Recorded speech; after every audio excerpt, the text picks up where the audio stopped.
I would have loved to have held Hong Kong Island for Britain. It would have been just an extra reassurance, because people could see then that there would be a comparison between the way we did things and the way that mainland China did things. The Prime Minister was a problem for the diplomats. We were extremely well aware of the Prime Minister's view. After all, don't forget that this was taking place against the background of the Falklands. She was not in any mood to be told things she didn't want to hear.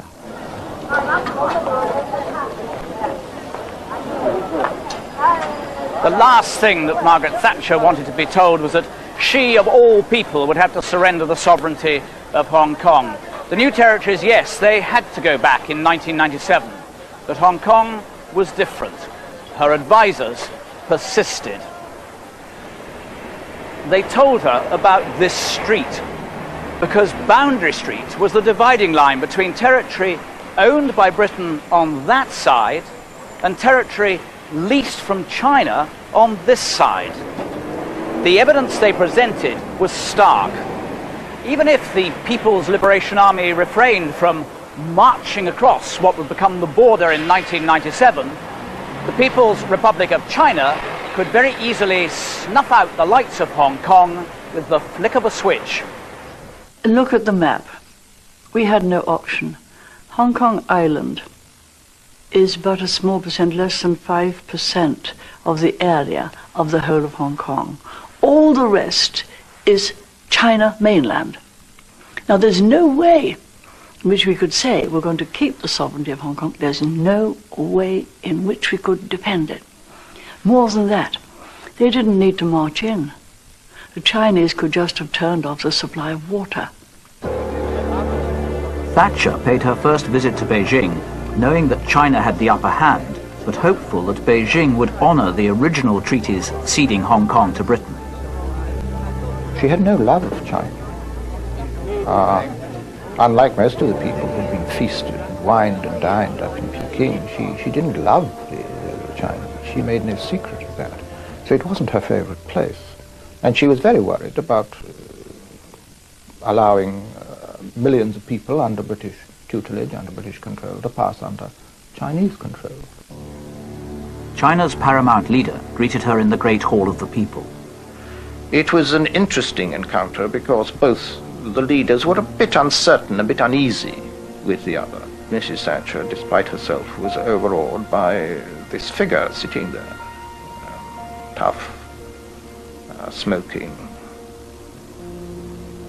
making occasional dismissive gestures, a figure of almost unlimited authority and someone from a totally alien political environment. I can only put it this way. He's a very concentrated man. He's small, not very tall, quite an impressive bone structure and strong face. But the volume of personality, compared to the physical volume, makes the personality even more obvious and very much in charge. Oh, very much. When they got down to business, they had what diplomats call a frank exchange of views.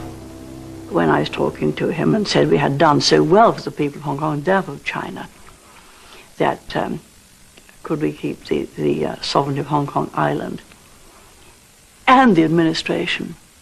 And he said, look, I could walk in and take the whole lot this afternoon. And I said, yes, you could. And there's nothing I could do to stop you. But the eyes of the world would now know what China was like. Everything would leave Hong Kong. You would have taken prosperity, and you would have suddenly lost the lot. Was she good at putting herself inside his mind, the better to deal with it? I wouldn't say that was one of her outstanding attributes. But toughness was. To the dismay of the diplomats, she did not shrink from challenging Beijing in public. I think if you say that you don't like a treaty, then if ever you're to have certainty that any other treaty you make will have the confidence of the other side. You can't just abrogate one. After all, if you abrogate one, why should anyone believe you that you're serious about another? Our responsibility is to those 5 million people who've put their faith in us, who've lived under British administration for a long time, and who've flourished under British administration. But she left without making progress, and after what the Chinese interpreted as a symbolic, if unintentional, gesture. However, despite her setback in Beijing, Thatcher still hoped that Hong Kong might remain British. I was negotiating with Chinese communists, so it was going to be very tough. And yes, they held a lot of cards, but I held an ace: our performance in the governance of Chinese people in Hong Kong. British officialdom harboured no such illusion. The diplomats were certain that China would insist on the return of Hong Kong, and that Britain's only option was to get out on the best terms available. We are dealing with a very proud people who wish to recover national territory which had been lost under humiliating circumstances as they saw it, and they had no doubt which came first. It was recovering the territory. Naturally, they would like to recover it in prosperous circumstances and to get economic benefits as well.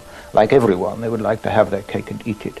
But they made it very plain that if it came to the crunch, they were prepared to recover the place as a wasteland. In July 1983, the new Foreign Secretary was dispatched to Beijing to make the opening moves.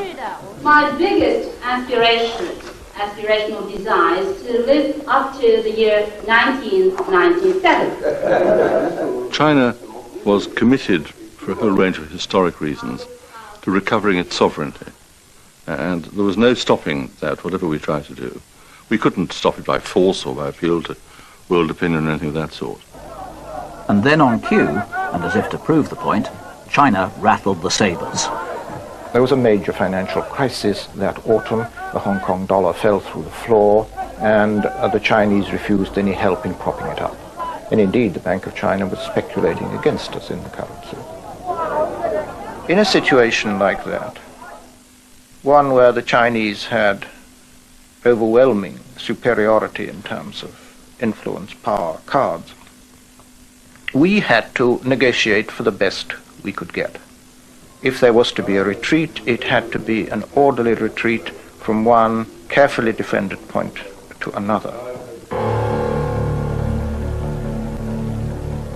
That retreat went from losing sovereignty to losing administration to China's bottom line. After 2 years of negotiation, the Joint Declaration of 1984. Thatcher was never enthusiastic. And she came slowly and reluctantly along the path that, in fact, we followed, that the Joint Declaration was the best we could do in very difficult circumstances. It would be the best protection we could give Hong Kong.